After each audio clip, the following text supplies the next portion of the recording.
We're broadcasting from the Middle Tennessee Electric Studios. Visit MTE.com. Middle Tennessee Electric, serving to make life better since 1936. This is a WGNS Action Line. Talking with Rutherford County newsmakers since 1947. This is a WGNS Action Line. Now, your host, Scott Walker.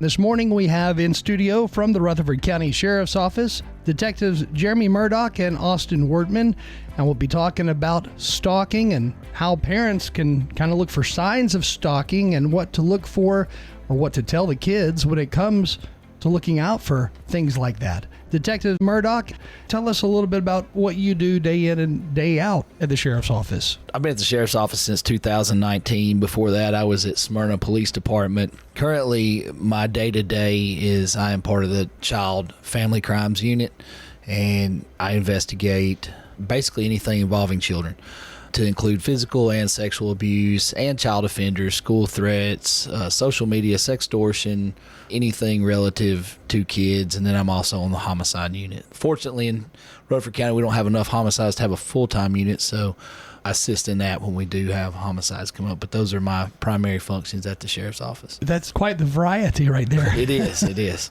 So what about you? Detective Wortman, been with the Sheriff's Office for about 3 years now. 3.5 years was with the McMinnville Police Department prior to that. I worked in criminal investigations there as well, and kind of worked along with Detective Murdock here in primarily kind of juvenile crimes. Kind of, as he said, we investigate everything from school threats to severe child abuse cases and kind of everything in between there. I know that TBI has talked a lot about sextortion, and they've sent out press releases about it. I think they did a press conference about a year or so ago. I mean, this is becoming, I guess, a larger problem. Yeah, I think definitely in the time that I've been a detective, I've seen a pretty significant increase in just the volume of cases we see with sextortion. To give kind of a brief explanation for those that may not know of kind of what it looks like. You know, the predators that are online, I guess, generally start with hundreds, if not thousands, of kind of fake social media accounts. Typically, profile picture and the information associated with those are that of teenage girls, attractive, that seek out typically young males between the age of 14 and 17. Once they engage in conversation with them, they try to kind of have from what I've seen, sort of a rapport building like phase and get to know them. Sometimes they'll be friends with other friends that they have on social media to make it appear as if it's a real account. And that conversation quickly leads to that predator requesting sexually explicit, nude photographs, things of that nature. And as soon as they receive that, pretty quickly it becomes demands financially. So, send me $500, $1,000, $10,000, whatever the amount may be, and money typically through cryptocurrency or PayPal, Cash App, Venmo, all those types of things. And they begin demanding that and then begin threatening, hey, if you don't send me this money, if I don't receive this, these things are going online, they're going to be sent to your friends. And obviously it's a pretty, especially as a teenager, very concerning and panic-filled situation. So that's kind of how I would describe what sextortion is. And as you said, yeah, that's a very concerning thing we see. And it's been just, if you look at the FBI's website, they have a section devoted to it. They talk about just how many suicides are across the country as a result of that, and understandably so. We talk a little bit about some best practices to combat that. I was watching a 60 Minutes special on sextortion, and a lot of the so-called predators, they're in places like Nigeria. I mean, they're a lot of them are not even here. 100%, Scott. It's organized crime. These people are highly calculated, some of them even state-sponsored. And a lot of these countries that we deal with that engage in sextortion, they're not some individual down the street. It's organized, calculated crime. Most of these with no agreement with our State Department, so therefore we come to dead ends. It's really hard to recoup money or seek prosecution because a lot of these do lead back to countries that we don't have any sort of state agreement with. How are the kids getting money to send to these people in these cases? So that's where we see these people are very creative. They will try to get the kids to get debit cards, credit cards. Some of these kids have those, some of these don't. If they don't, they instruct them very specifically sometimes how to go to their parents, get those debit cards, what numbers they need.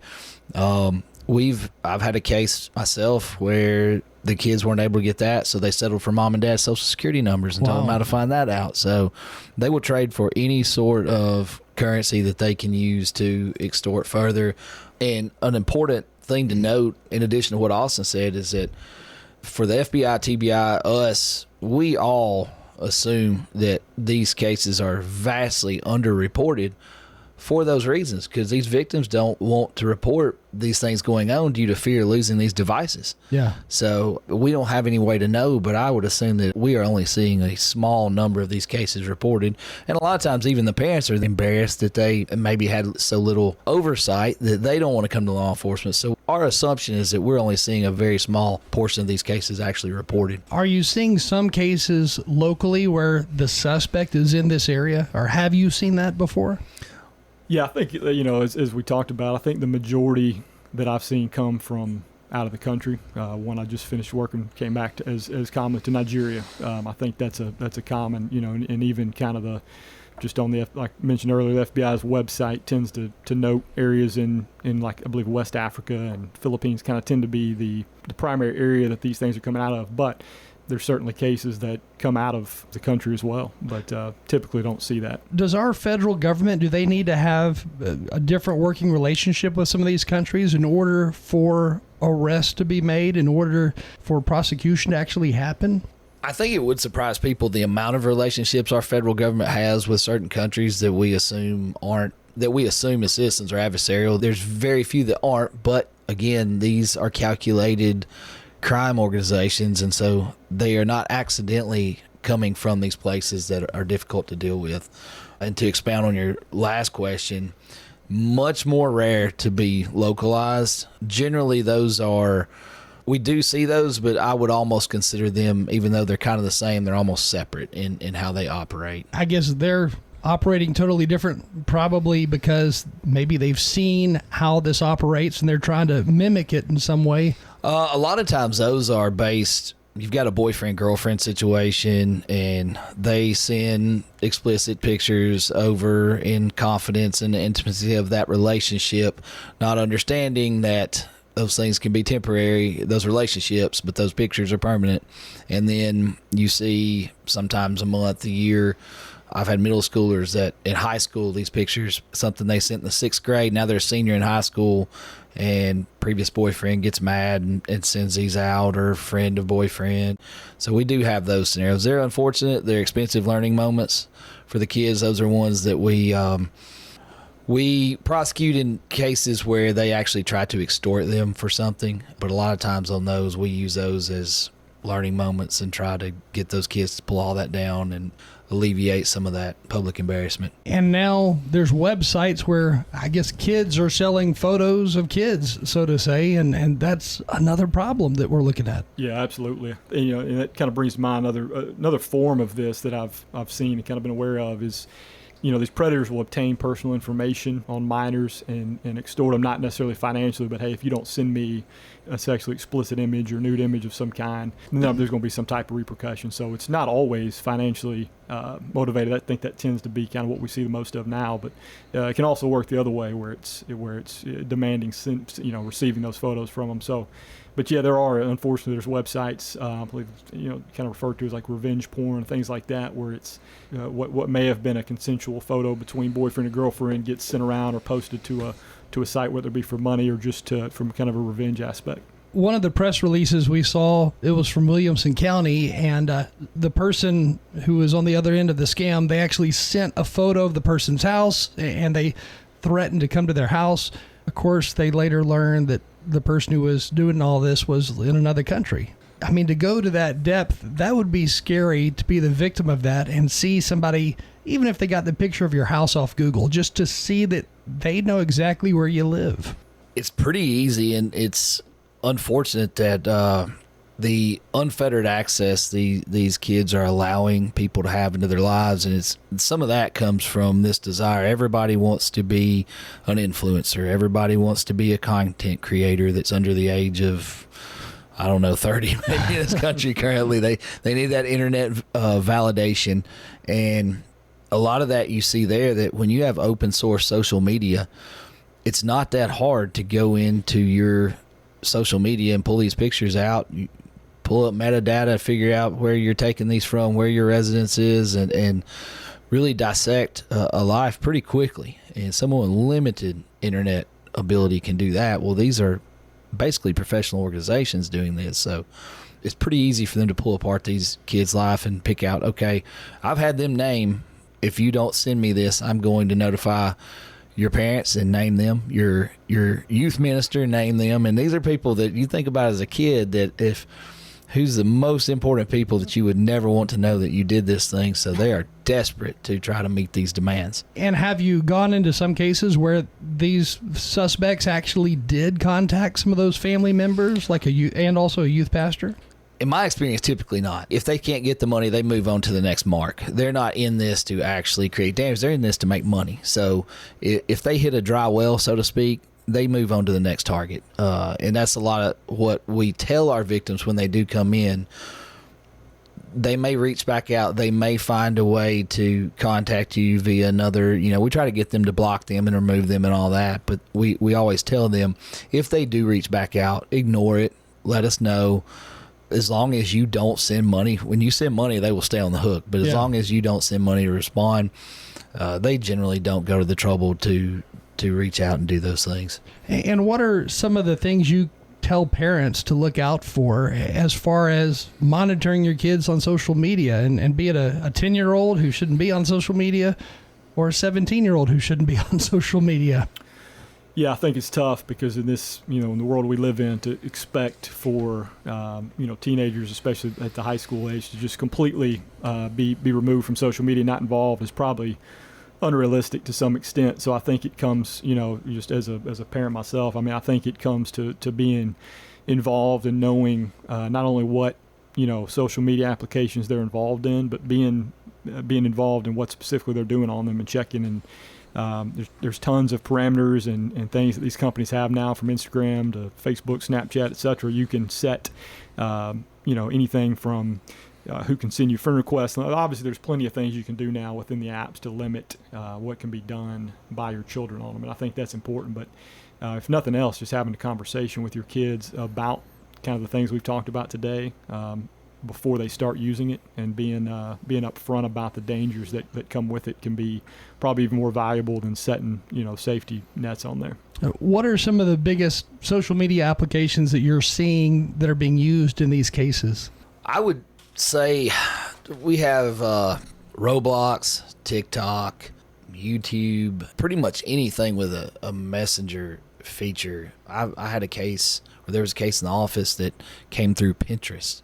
I did not know till I had that case that Pinterest had a messenger feature on it, so or a chat room. So the main ones that you hear, the TikTok, the Roblox, Instagram, Snapchat, we deal with those a lot. What is Roblox? Because I've heard that many times. It's a game. It's popular amongst anywhere from, I see small children, 4 or 5 year olds playing it, up to teenagers. They've caught a lot of heat in the media lately about their resistance to create parental controls and set safety parameters, and it's sort of in our world it's a feeding ground for predators and pedophiles. Now, on that one, is that one where they're physically talking to somebody else, or is that a different gaming application? Most all these apps, the predators kind of the same thing. They come in and they assume an identity that's not their own. That's generally how they go. Or they befriend, and then, like Detective Wortman said earlier, they go through a rapport building phase where they befriend, and it's an innocent relationship, and then from there they start gaining information, and then once they have enough, then it turns into the extortion aspect. And kids, I guess, are naive enough to believe, well, this may even be somebody who goes to my school or somebody who goes to a nearby school. Yeah, and they're obviously pretty skilled in what they do. Some of the ones that I've seen that are not only things like Roblox and your typical applications we've talked about, but even online gaming from PlayStation, Xbox, that type of thing, where these relationships are built that seem very legitimate up front. And as that continues, it's pretty evident shortly thereafter that it's not who you thought you were talking to. So I think it all kind of comes back to, if you're interacting with someone who you don't actually know, there's always a danger there. So that's kind of our big advice to parents, and in some of the talks we've done within the school system, is make sure that who you're talking to is someone you actually know. We got to take a short break, and then we will be right back and get to some questions that were texted to us. The Action Line on FM 101.9 and AM 1450 Murfreesboro, FM 100.5 Smyrna. Listen and watch at WGNSradio.com. This is Peter Demas. Come eat with us at Demas's restaurant. A lot of times when you get steamed vegetables such as broccoli or cauliflower, it's either soggy. One of the things that we wanted to do was make certain that it was still soft, but still had a little bit of a crunch to it. And so we worked on the procedure of how to cook that. And then all of our vegetables are seasoned with our seasoned salt. We keep that seasoned salt at home, and I can tell you almost all the vegetables I cook at home have the seasoned salt on it. Come eat with us at Demas's restaurant on Northwest Broad Street. WGNS is powered by Middle Tennessee Electric. Want to take charge of your energy bill? Download the free MyMTE app to track your usage, pay bills, and report outages right from your phone. Download in the App Store today. This is Bud Rakes, former principal of Smyrna High School. I'm a resident of Adams Place, and I recommend that you come and visit us here at Adams Place. It's a great place to be. The people that work here, all of them are very nice, and I never have met one that was not. And of course, I would encourage anyone, if they're looking for a place, to look at Adams Place, because they'll have a hard time beating it. Adams Place on Memorial across from Walmart. FM 1019, FM 100.5, WGNSradio.com. The Action Line with Scott Walker. With us today from the Rutherford County Sheriff's Office, we've got Detectives Austin Wortman and Jeremy Murdock, and we're talking about things like sextortion and stalking online and how to really talk to your children about it, or what to look for when it comes to that. And we had a few questions texted in, and one of them was, can sharing a child's school name or sports uniform or even daily routine on social media, does that make it easier for them to locate the kids? Because I see lots of friends who put specific information on social media, and I'm thinking that that's making their kids a target. Yeah, I mean, unfortunately, these predators are pretty skilled in what they do, and there's obviously, when there's that kind of financial incentive behind it, you can understand why they would take the time and effort they do. So yes, any personal information that's available about you online, and obviously we live in a world now where all kinds of personal information is available, but especially as a minor, if you can prevent or limit what's out there, makes it significantly harder.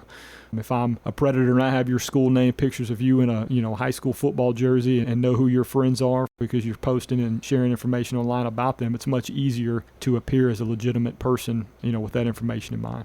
Another question we have is not necessarily social media focused, but it asks, is repeatedly driving past somebody's house or where they work or even the school considered stalking, and when should I report this because my daughter does not want me to? Short answer, that can be stalking. If you look at the Tennessee law on that, there's a couple of factors that exist, and one of those would be if those people have no legitimate business and 2 or more times consistently. So basically meaning if you live on my road and you have to come by my house, then you have legitimate business or a business you're frequenting. But if they're going by their school, if they have legitimate reason to go by that school, then that's not stalking. But if they're appearing places, they really have no other reason to be there than to place fear in the daughter or whatever the reason may be.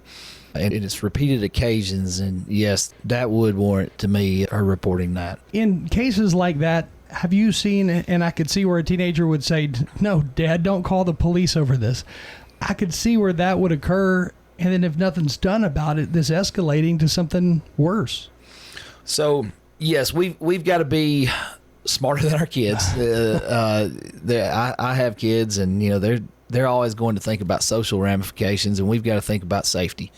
So, in that regard, law enforcement's not always just going to swoop down and do something unless the parents and kids are seeking that action. So, a lot of times, getting that report and getting the advice and making sure everything's known can be important. And that doesn't automatically mean somebody's just going to go to jail if we report this. So in the grand scheme of the level of crime it is, it's not a high level of crime. So we're not talking about a major felony or something. So it can be up to the victim as to how they proceed with prosecution in some of those type cases. And then in a lot of these cases where the suspect or the culprit is sitting there dwelling on this child or this teenager, trying to get them to give up more information, pictures even, when does that turn into a situation where that child is at risk of committing suicide or I guess close to that? Have you seen it escalate quickly? So I'll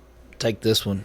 I've got a few statistics on that. It's tremendous the level that suicide rates have increased in the age of social media. So just a few of these from 2007 to I think 2021, Yale School of Medicine determined that 1 in 5 high schoolers consider suicide and actually go to report that to the medical community. So those are reported cases. So 20%. 30% of teen girls, so 1 in 3 teen girls reporting suicide rates. That's 2.5 times higher than the boys. And then if you look at the suicide rate among black youth from 10 to 17 is the highest increase of 144% in that time. Pew Research is kind of a think tank out of Washington that's non-political affiliated.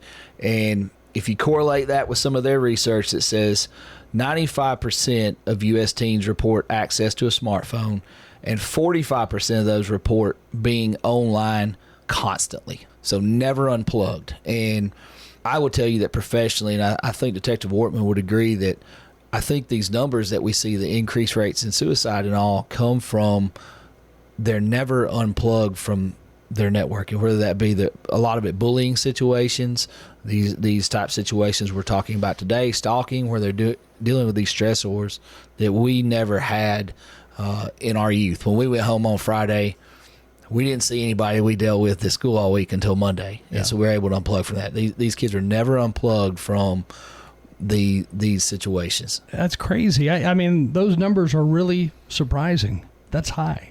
Yeah, it's very, very concerning. And myself and Detective Murdock have both worked as SROs in the school system at one point in our careers. And, you know, I second what he says. I mean, when just watching, observing through the school, I mean, a lot of these kids are never not on a device. I mean, it is a all day long thing. You know, I know there's some things in place now at school to kind of combat that, but, you know, when you spend that much time on a device interacting with people, it leads to a lot of opportunity. Like we've said before, you know, being careful who you interact with is key.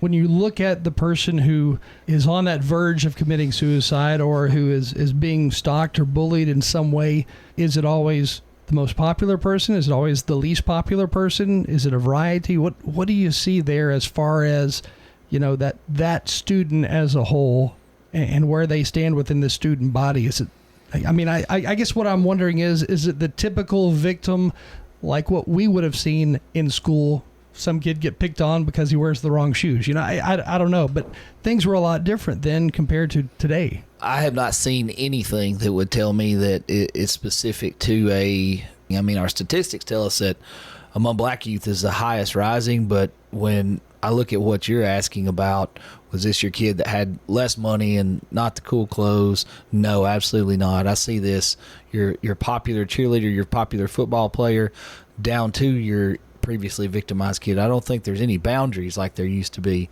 when we were younger. We have all the social media related type bullying and whatnot. Is there still traditional bullying going on in the schools too, or is it more focused online? I would say obviously there's certainly still a lot of that goes on. Unfortunately, I don't know that will ever be able to be put to a complete stop. And I think social media kind of just exacerbates that and makes it worse when you can take what may be a conversation within a classroom or a hallway, and then that gets kind of put out on social media. We see that, if anything, just amplifies it and makes it worse. Another question we had here, can disappearing messages still be recovered or used as evidence in an investigation? And I guess they're talking mainly about, is Snapchat the only one with disappearing messages? There's a lot of end-to-end encryption and things that have copied Snapchat at this point. We do have some abilities there to recover stuff that a lot of times people think have been erased or deleted. There is a shelf life to that. At some point we lose that ability, but there is some ability to recover that. Now, that has to be associated, obviously, with a criminal case, and most of the time a search warrant, unless we're dealing with some sort of exigent circumstance where we can bypass that. If the kid's their life is in danger or something to that level, but some of that is recoverable by us sometimes. And how can parents tell the difference between this is a typical sextortion case with somebody being in another country versus somebody who's literally stalking their child who may be local, and this may turn into something that happens locally? Yeah, I think sometimes it can probably be tough to differentiate just from that online conversation. So I don't know that I have any specifics. Detective Murdock may have some better thoughts here, but I don't know that there's anything that comes to mind to how to differentiate those. Bring that to us. Yeah, we'll figure out where it came from. Yeah. Now, what we can do with that varies based on the origin, but we will figure out where it came from. We're pretty good at backtracking those and finding out the origin. Are you ever surprised once you get to the end of that investigation and figure out who's behind, let's say, the messages or the sextortion or whatever the case may be? Probably the only one I've ever been truly surprised at, because it's generally the usual suspects. It generally goes back to your non-agreeing states or some previous boyfriend or friend or something like that. Probably the only one I was ever a little surprised is I had one where it was actually a current friend that was playing a separate part, and that one was kind of weird, but very, very unique and not the norm. I guess you have those cases where somebody is jealous of a friend or something along those lines, and I guess those things happen too. Absolutely. Yep. I mean, gosh, the variety that you could see online, I mean, there's a lot there that could happen. I mean, when you start looking at the news and different stories out there, sometimes it's hard to believe some of the stories that we come across, and some of them are pretty local, so it's wild to see some of the cases that do happen. It's kind of scary. Yeah, it really is. For parents out there, I'm sure it's even more scary on trying to figure out ways to keep their kids safe, because most parents today, and if they're in a single parent home, the parent's not home a lot of the time, but most parents are working a lot of hours and trying the best they can. So diving into their kids' social media habits could be daunting. I mean, that's a big task, but it sounds like you almost have to do it these days. Yeah, I agree. And I think if, kind of like we mentioned earlier, just having a conversation kind of like we've had today about the dangers of what's out there and the reality of sextortion and kind of what we see, if kids are aware of that and know that that's something that's going on, hopefully when they receive that kind of message or have that conversation, they can realize what this is and are aware of it. Yeah. Somebody is asking, I always used to be leery of letting other people know I'm out of town, but can posting vacation plans or plans to go out of town or saying that you're out of town create dangers for you or your family? I always remember my parents were big on, well, if you buy a new TV, make sure you throw the box away somewhere else and don't put it by the curb. And I guess that's sort of along those lines, but in a bigger way. We're talking social media here. 100%. This is something that I talk with my family about. I just say hold those posts until you get back. If you need to post about your vacation, and my number one thing I would say is don't have your social media open source, meaning that it's not just open to the public, that someone actually has to request you to see your stuff, and then you're in control, so to speak, then. But you have to remember, people hack other people's accounts, but you're never truly in control if you put it out there. But don't have your social media open source, and that's a whole different topic with the younger crowd, because like I say, they all want to be influencers and content creators. So part of that comes with being open source. So for that particular question, though, I would say no. Just save that stuff until you're back home. With so many people wanting to be these social influencers because they see, there's a handful that make millions of dollars a year, and they get wrapped up in that thought and that idea, and of course usually never actually attain it, but it's that thought that I guess pushes them to publicly live their life and tell everybody where they're eating lunch or what they're doing that day, which it's crazy to live that way when you think about it. But that's happening each and every day, and kids are doing this. Yeah. I mean, we see that as well, and even with just the location data and some of the things that can be associated with these posts now, it's not just you telling your location, but it pinpoints a specific place that you're posting from. So I would agree. That's certainly not how I would want to live my life. I think that would be a tough way to constantly be on camera. But you're right. We see more and more of that even at the high school level. People posting every single thing they're doing. What are some of the more surprising investigations that you have done over the years that you were just kind of surprised in general that whatever it was happened that involved maybe a teenager or a teenager and an adult? Or what types of things have you seen that have almost made you worry about society today? Unfortunately, I don't know that's surprising, but Detective Wortman and I both have seen these cases go all the way to the end and end in suicide. We've seen that here in the county, that a lot of times it's bullying. It's just cyberbullying. You know, that's the topic here today, kind of stalking, but that's a form of stalking. Is if I'm never leaving you alone, never stopping you from that, and I'm giving you that access.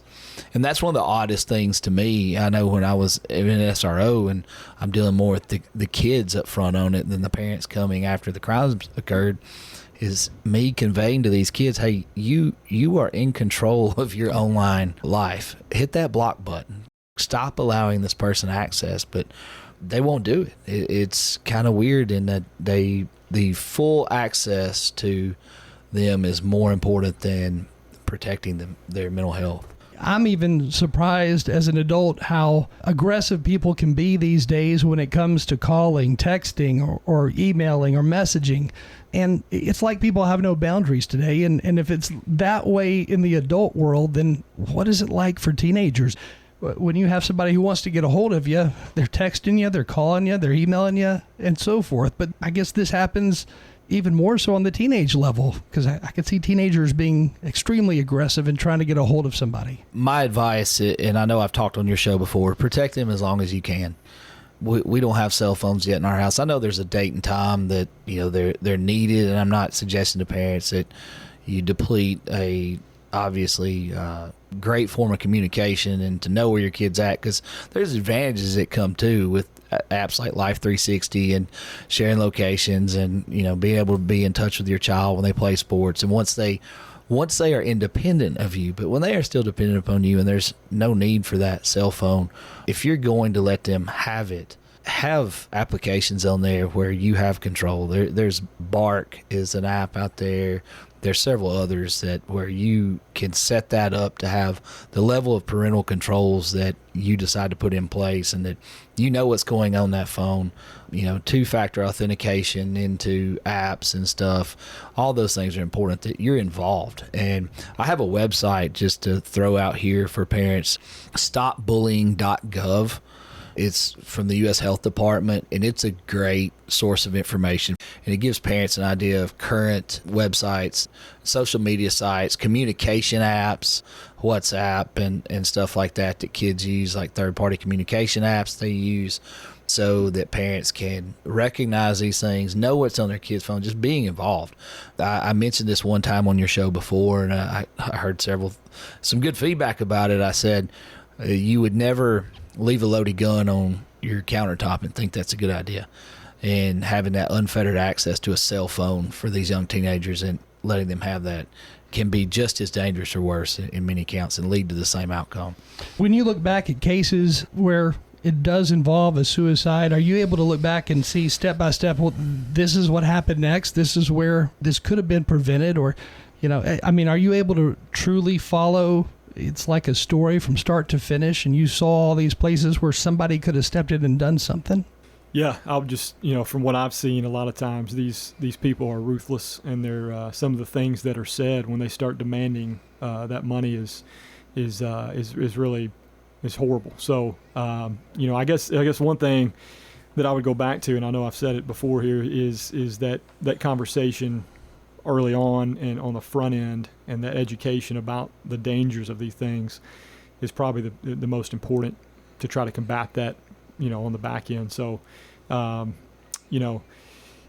one site, I know Detective Murdock mentioned a few places. One site that I think is really good and a resource, the National Center for Missing and Exploited Children, NCMEC, has resources on there for parents about ways to try to combat it and prevent it. And their goal obviously is prevent it altogether, but most importantly, the suicides that we've seen come along with it. So Take It Down is a website that's associated with NCMEC as well, and that's one that you can go on and it's pretty advanced in that even if there are photos out there, even if you haven't reported it, you can be anonymous. There's ways, and it can walk you through how to identify some, I believe what they call the hash value within that photo. And there's a lot of partner websites that can go and if they're able to identify that photo, take it down from their site to kind of cleanse that from the internet. So